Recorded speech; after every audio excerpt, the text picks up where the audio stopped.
Welcome back to part 2 of our Petscop analysis series. I hope you're able to find some good snacks at the concession. Last time, we watched the series through together and picked up all the little bits of information it allowed us.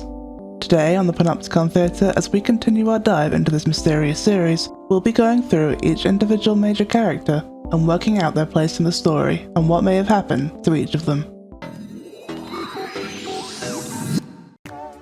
First of all, let's go over a quick timeline of events, at least the ones that we can put into one, so that we're all on the same page from the last video. I've made a simple timeline for you. Please feel free to pause and refamiliarize yourself with these events. Bear in mind, many elements are unclear, such as Raina's disappearances, during which he was also apparently active doing other stuff. This gives us a pretty clear overall picture of the major events, but leaves a whole lot left unanswered. I've also put together a family tree. We'll refer back to this a few times. As you can see, a lot of elements are conjecture and guesswork, and we'll discuss some contested connections momentarily, as we discuss each character. The family is referenced many times throughout the series, so it's clear the lineage here has some significant import to the story. The first contested point I want to talk about is why I've put Paul and Care in the same place. Let's go over that now, as it's a very important theory to talk about before we start evaluating characters as individuals. This is one of the most prevailing theories regarding this game, that Paul and Care are in some way the same person. There are three major ideas for exactly how, but it's pretty consistently agreed upon that this is likely the case. This is going to be a pretty long section, as it's pretty highly debated. The first suggestion is that Paul is a transgender man, the second is that Paul is Care reborn, and the third is that Paul and Care are versions of each other from different universes or timelines. I'll present the evidence for all three theories here, but regardless of which theory you prefer, the end result is the same. So overall, why does it seem like they're the same person? Let's go over some of the evidence. First of all, as Paul mentioned, they share the exact same birthday and bear a strong resemblance to each other. Paul accesses his room in the child library by inputting Care's face with Mike's eyebrows, implying he looks like Care with eyebrows. We know Care didn't have eyebrows at least one point when she was a kid. The face in the windmill is clearly Lina's, and thus it seems that she didn't have eyebrows. We know Marvin seemed to believe Care was Lina reborn. It's implied that Marvin was actually plucking out Care's eyebrows, either to have her resemble Lina, or as part of him wanting to make her think she looks ugly, like he did with the vase.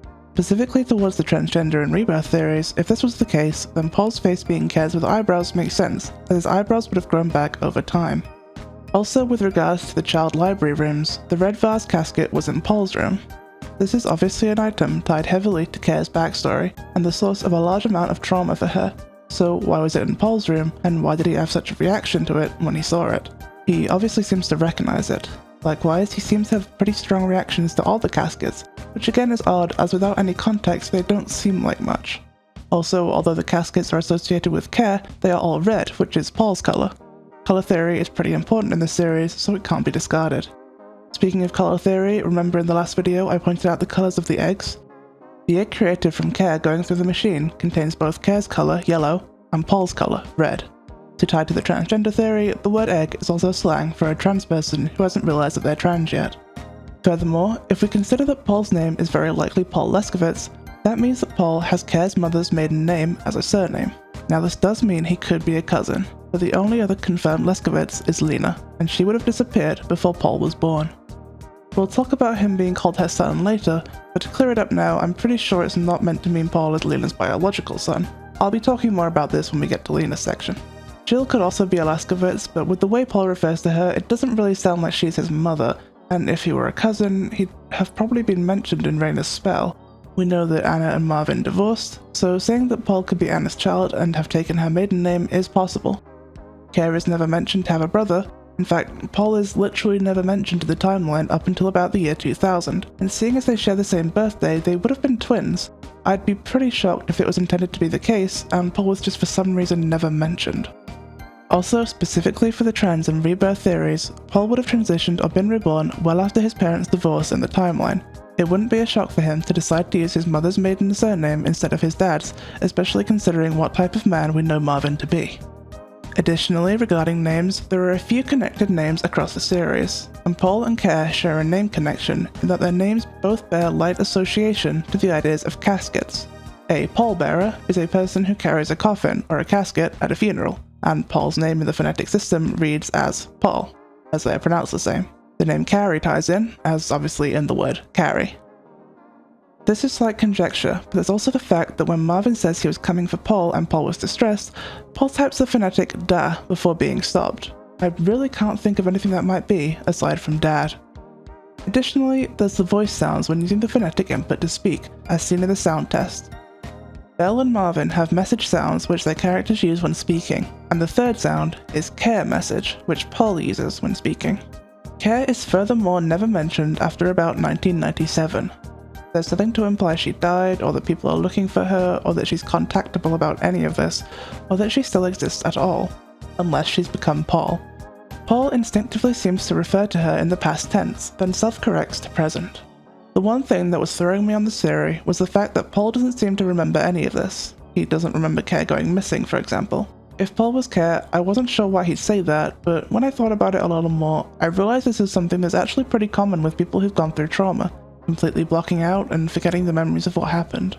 The question, do you remember being born, then, could easily be directed to Paul, to bring his attention to his own lost memories. It also makes sense as to why he's referred to Care as if she was a different person to him. At that point, she kind of is. With regards to the different camps on exactly how they're the same person, let's look at that. Look at this scene in the school. Paul is repeatedly dragged back towards an image with the text girl on it, and the first 2 times he walks away, he's dragged back to it. It's only on the 3rd time that he's able to escape and continue on. This can reflect the stages of rebirthing Paul went through, initially as Lina, then as Care, and finally at the 3rd iteration as Paul. There's nothing else that I can think of that this scene could even be implying. Additionally, the machine scene. Marvin wants Paul to play a particular melody to rebirth Care, but Paul instead plays his own melody, Paul's melody, frustrating Marvin. Is this a reflection of Paul taking this loop into his own hands and rebirthing Care into Paul? There's also a heavy theme of transition in the game in general, for example the use of Stravinsky's Septet, which is a transitional piece of music. It's also a bit of a stretch, but there's also the fact that Paul was in the closet, literally, when Care was kidnapped. A question I've seen asked regarding this theory is, how would Paul not know he's trans, as it would be obvious to himself? Well, he never says he isn't. Paul doesn't ever really discuss much of himself, and even if he did, it's not something he'd mention in the recordings. There's nothing to say he doesn't know that about himself, so I find this particular rebuff holds little ground. Another question is, why does he refer to Care as if she were a different person? Aside from what we mentioned a bit ago, Paul is an unreliable narrator throughout and has been confirmed to be lying before. He could very well be stealth and actively trying to make Care seem like a different person to him. It could be, as some have suggested, that Care/Paul was born male and made to present as female by Marvin, but there isn't anything to suggest this specifically, and to me it makes more sense that they're AFAB, but your mileage may vary. Obviously, rebirthing is a large part of the story of Petscop, turning one person into another. Similar ideas apply to this idea as the trans theory, with the addition of the rebirthing situation. There's also a lot of evidence to back this one up. The egg colours in particular are a part of this theory. I think the timeline here is a bit confusing. Either Marvin did manage to rebirth Care while she was at the school, which is implied he didn't, or the rebirthing happened during the time the gameplay footage was recorded, neither which really line up that well. I do think there's a pretty strong case to be made that Care was rebirthed into Paul at the school, however. Largely, Care returning home with her face covered and seemingly asking Anna if she'd recognize them. This would make sense if Care had been rebirthed and now their identity had mentally changed to Paul, and was trying to piece together their own identity by asking Anna if they still looked the same. Furthermore, the fact that Raina used gender-neutral language to refer to them when they left the school, calling them a young person and such. It also adds up timeline-wise, with Care seemingly vanishing from the timeline after 1997, and Paul not appearing until at least the 2000s. It also explains why Paul would refer to Care as a different person than him, but again, not where he specifically mentions never meeting her, unless of course he doesn't realize or remember what had happened to him. The main concern I have regarding this theory is actually physical. It's unclear if the rebirthing process affects a person's body, but seeing the many connections to child psychology, hypnosis and such, I'm inclined to believe it's solely a mental state change. Thus, Paul would have to be aware that he was AFAB. But again, Paul never says anything to imply that he isn't aware of that, so again, this doesn't discredit this theory. I do have a gripe with this theory, and it's regarding whether rebirthing actually works at all. It's a bit much to explain here, but it's something I'll come back to when we talk more about rebirthing. There are some theories that posit there are at least 2 parallel timelines at work in Petscop. We'll delve into this theory later, but the basic point here would be that the game reflects events from another timeline, and Paul is a version of Care from that other timeline. However, looking at the full picture, I don't think this theory really has much grounding. First of all, if they are alternate versions of each other, why are they so different? Where does Care go after 1997 and where was Paul before this? It also means a lot of themes and ideas, particularly those revolving around transitions, are completely ignored. The only part I'm still a little unsure of is regarding Care's conversation with her mother in Petscop 14, that Paul says was based on a conversation he'd had the year before. This was a big lean to the alternate timelines theory I initially thought, but I also realized there's nothing to say this conversation actually took place this way. Remember, Paul is playing a game that clearly has had outside influence since its initial development. There could be nothing supernatural going on here at all. The conversation could be edited and put in the game to communicate something to Paul or another player, maybe something regarding information in the mentioned discs or discovery pages. It's actually a lot more confusing if we assume this conversation actually took place.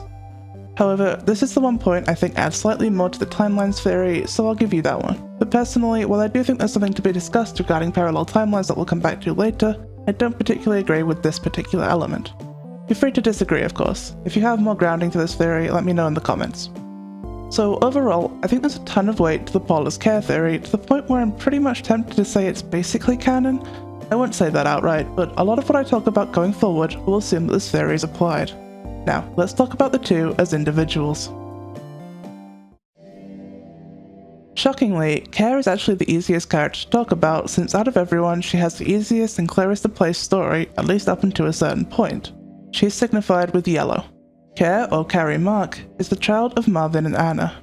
She was born in 1992 on November 12th. She was one of the testers of Petscop when she was around 3 years old. The nickname Care may perhaps come from her misspelling her own name in the game, as she was so young she would easily not know how to spell it, or it may be a family nickname of some kind. Notably, all the Leskovitzes have 4-letter names. Marvin develops the idea that Care is Lina reborn. It's noted that Care isn't growing eyebrows. We know Lina didn't have eyebrows either from her face in the windmill. It's unclear whether Care wasn't growing eyebrows naturally, or if Marvin was plucking them from her. There's something that looks like tweezers in Mike's room, and the symbolism of the plucked flower petals could indicate this. Marvin and Anna split up for an unknown reason, possibly his strange behavior regarding Care, and he's kicked out of the house. He steadily loses custody of Care. In June 1997, Marvin breaks into the house and kidnaps her, taking her to an abandoned school and locking her in the basement. During this time, he makes her believe she's disfigured by showing her her distorted reflection in a red vase. He may have also attempted rebirthing on her. In November, she manages to escape, and her whereabouts are unknown for one day, until she returns home the following day, her birthday, November 12th. It's implied she may have been somewhere around Lina's grave. After she returns, she's covering her face and seems disoriented, running into walls and closed doors and dodging obstacles that aren't there. After this point, Care pretty much disappears from the timeline. The only remaining moment we might see her after this is the counselor scene, but I'm 50-50 on whether that scene actually ever really happened, something I'll again talk about later. However, if it did happen, I'm pretty sure it's after Care returns home. Paul found the game somehow, then plays it to show Belle the strange things he discovered within it. But as the series goes on, it's clear something is happening to Paul outside of the recordings. First of all, the descriptions of the videos switching to show that Paul is now playing the game at the strong suggestion of the family indicate that he's being coerced or forced to make the videos. Paul himself says they intimidate him. Petscop 22 gives us a good bit of information regarding what's going on with Paul. He states in the video that he's deliberately not sharing his findings with the family, and that he switched the recording off. However, we still see this footage and recording. Listen to a comparison of Paul's voice from 22, then from another video. I walked on the road where the cars pass by and they never hit me. I just walked on that road and the car hit me and I disappeared. That's kind of fun, actually. Going through a 4-hour video and noticing that on one half of the video, the windmill's going one direction. The mic sounds significantly different between the two. Obviously, this could just be Paul changing the position of the mic or the settings on it. Anyone who records videos knows how much this can affect the way your voice sounds, but the audio in 22 sounds muffled and a bit distant, more so than I'd assume from a simple mic position change, especially considering how consistent the mic is otherwise. I think it's very highly likely that Paul's room, wherever he is, or even his person, is bugged. This recording of Paul without his knowledge was edited over the footage by the family for the upload. Note that the footage in the video is actually a recording being replayed. Regarding Paul lying about being in a car at some points, I suspect that this may be because Paul has realized at this point that he's being bugged and recorded, and doesn't want to give any indication of where he actually is. Some people also read this as him being kidnapped by the family, but I'm not entirely sure why he'd be left in a car to do these recordings if that was the case.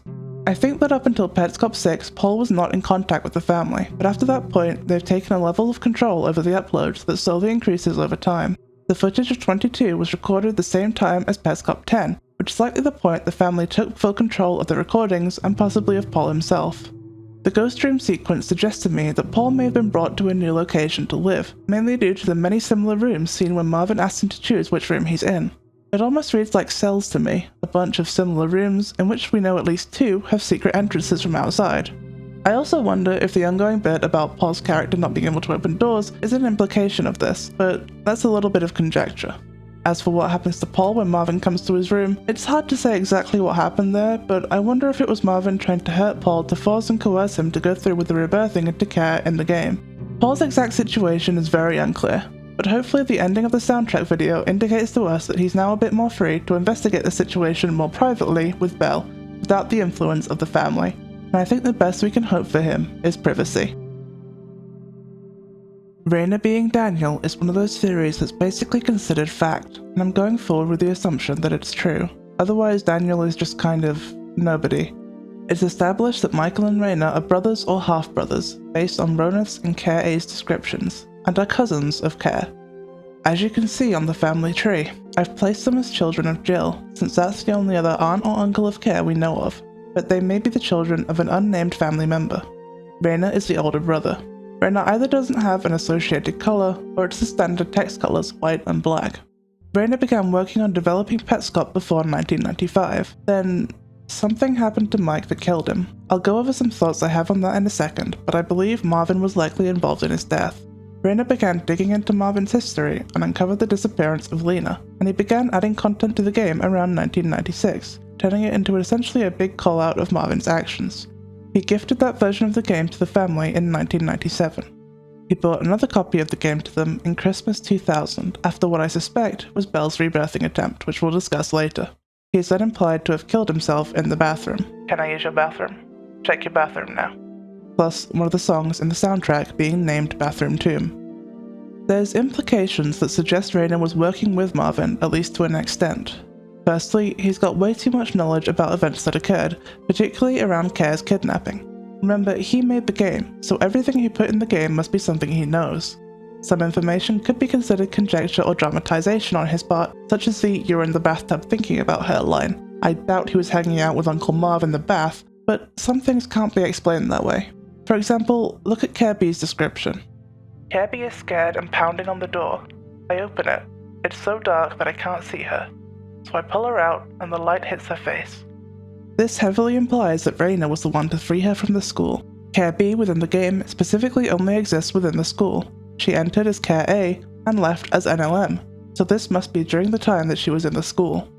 I think it's interesting that other sources imply she escaped alone. This is the only time where it said someone freed her. Well, I have a theory here.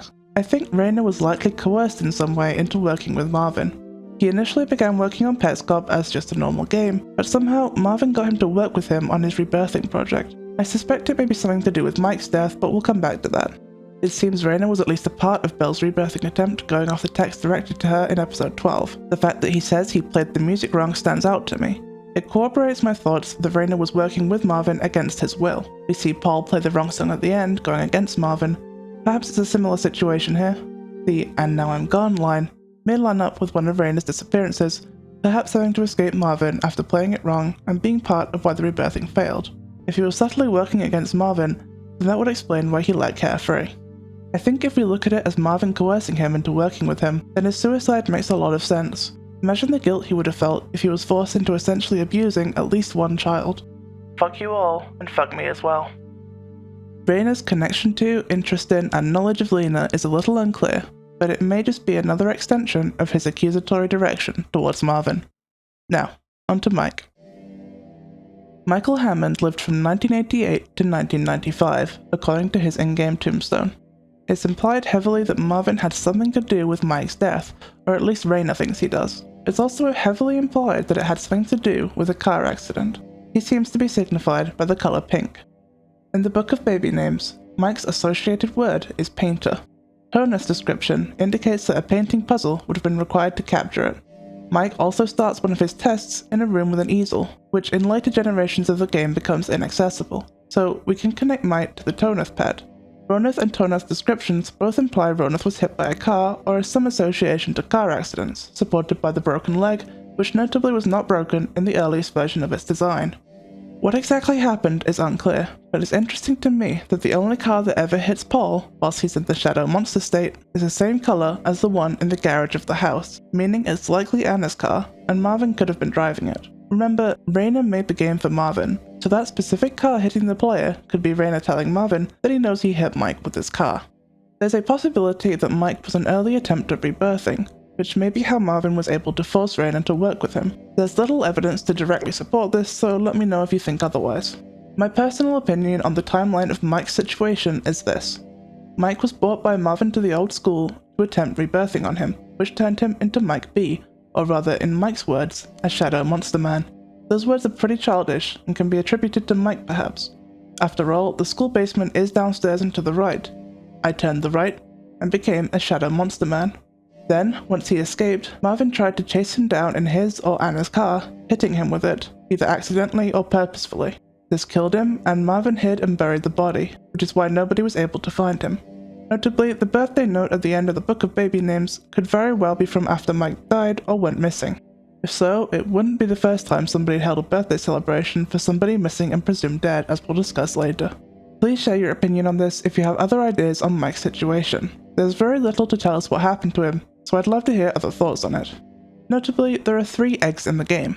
Care's egg and Tiara's egg are both associated with characters who were attempted to be rebirthed. The only other egg is in Petscop 19, found by Mike, which to me supports the idea that some form of rebirthing was attempted on him.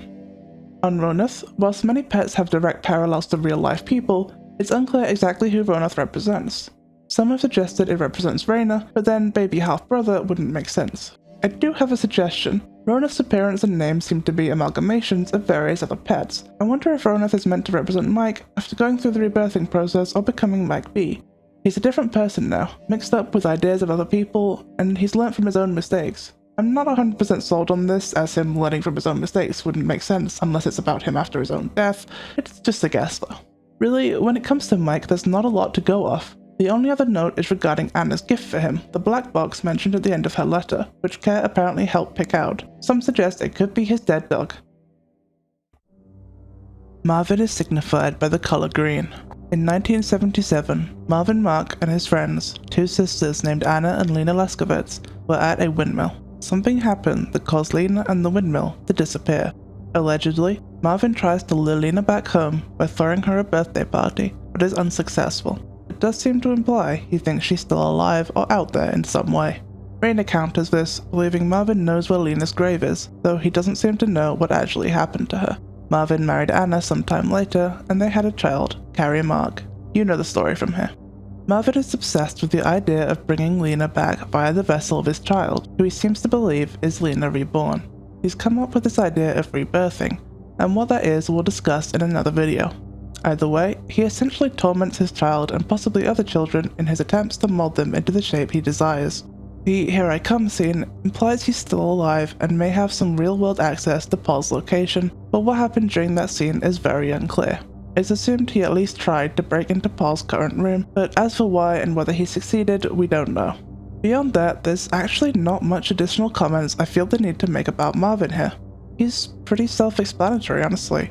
Most of the information we might want to talk about regarding him is stuff we've already discussed, or we're going to talk about in the future. I do want to discuss both rebirthing and what the in-game characters might actually be, separately and in more detail. So for now, we'll leave Marvin here.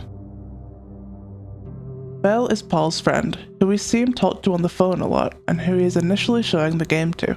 She and Tiara are both signified with purple. Paul says in Petscop 2 that Belle was at least planning on coming home the next month, and was perhaps a little unenthused about the idea of doing so. This might imply they either live together or pretty close to each other. Belle's origins and initial connection with the family are unknown, but she's a reasonably early tester of Petscop. Belle is expressly not family, but you may have noticed on the family tree that I connected her as a potential adopted sibling of Paul. This is mainly because of the final conversation at the end of the soundtrack video. Belle's story is a little tricky to place, but I want to give you my personal interpretation of it.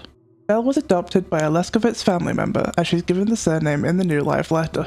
She's likely a bit older than Care due to her being clearly better at the game during the tests, so perhaps she was adopted shortly before Care was born. However, she likely knew Care when they were young. I suspect that the rebirthing attempt on her was done sometime shortly before June 2000, because we know Belle was allegedly playing the game for 17.5 years. 17.5 years prior to Petscop 12, which is Belle's demo, is June 2000, which happens to be the time Raina went missing the second time. The first time was after Care's rebirth attempt. I suspect his going missing was him going to work on the game after each failed rebirth. The recordings seen in 19, Tiara followed by fuck fuck fuck, are likely related to the failed rebirth process. I can't figure out what the purpose of the rebirth attempt on Belle was exactly. Was it a trial run, perhaps done on an older child to see if it worked they could attempt it on Care again? It can't have been an attempt to rebirth her into Lina, because we know she was intended to be Tiara. Either way, it failed, halfway due to Raina's perhaps deliberate mistake with the music, halfway due to Belle quitting. I actually don't think Belle has been playing the game herself this whole time, but her PlayStation has at least been on since then. The copy of the game Raina gives to the family in Christmas 2000 before he killed himself is the one updated after her rebirthing attempt, with the messages directed to Belle herself included. After this, Belle was essentially exiled from the family, but kept at least up to date with Paul, perhaps knowing that rebirthing was attempted there too. They stayed in contact, and Belle was surprised to hear the game still existed when Paul brought it up to her. The offer Paul mentions maybe taking her up on is perhaps an offer to move in with her, as it comes right after him saying he's intimidated by the family. She perhaps suggests this to help him get away from them. Remember, this is just my personal interpretation of Belle. Do you have a different idea of what happened with her? Let me know in the comments. So, what is Tiara? Well, she's another one we'll come back to, like with Marvin, in a later video when we discuss what the characters in the game are. Anna is the sister of Lina, and the ex-wife of Marvin and the mother of Care. She signs off her letters with a black flower and puts spaces before her punctuation. She's signified with the colour blue. Anna is concerned over Care's lack of eyebrows, and it's possible her separation from Marvin was caused by his strange behaviour towards Care. It's seen from her note in Petscop 11 that she was wary of Marvin after the split, to the point of asking someone to stay overnight to keep an eye out for him. This was on the day that Care was kidnapped. I think something interesting to note about Anna to support the theory of Paul being Care is that Paul says his mother had the game, and we see Anna, Care's mother, receiving the game as a gift from Raina in Petscop 11.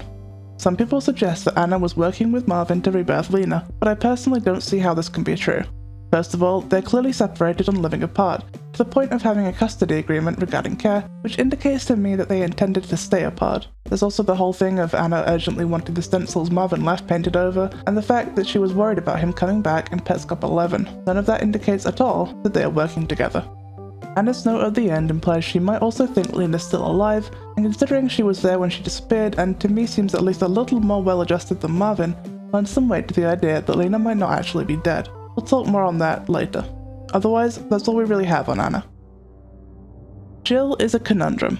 She's only vaguely ever mentioned, but seems pretty important. Paul seems pretty wary of her at the very least, and doesn't want Belle talking with her or she won't be able to escape.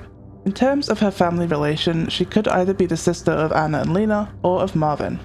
I put her as the sister of the Leskovitzes on the family tree, only because her name has 4 letters, and all the other Leskovitzes have 4-letter names. Actually, all the named families have specific name lengths. It would also make sense why she would be still involved with the family after Anna and Marvin's divorce, but it doesn't really matter, either way she's Care's aunt and clearly has some connection to Paul. I also placed her as the mother of the brothers, but there's nothing to really cement that in canon, beyond Jill is Care's aunt and the brothers are her cousins. Likewise with Thomas being her husband, he's mainly there so he has an actual place on the family tree. These could all be separate families. However, with the importance placed on families in the game, I think it's fair to suggest they may be connected. Jill is one of the proprietors, but other than that there's not much we know about her. It's popularly suspected that Jill is at least partly orchestrating the proprietor's control of Paul. It would explain why he's wary of Belle getting in contact with her at least. And we come to Lina Leskovitz, the most confusing of the whole lot. So, what happened to Lina? Where did she go? Did she really just disappear? What happened both at and to the windmill?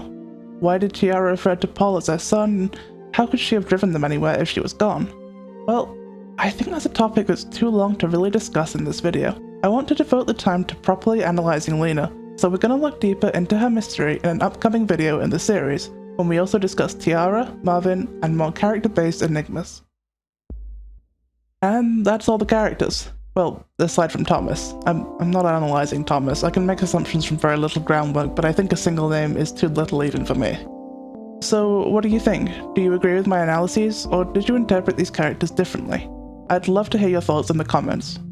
We'll be back with more Petscop very soon to delve even deeper into this series, so enjoy this break and take the time to absorb what we've learned so far. Don't wander too far and keep your ticket on you. The show will resume very soon. Thanks for watching today's Panopticon Theatre performance. What do you think? Did I miss anything? What do you want me to talk about next? Make sure to sub and join the audience if you want to see more.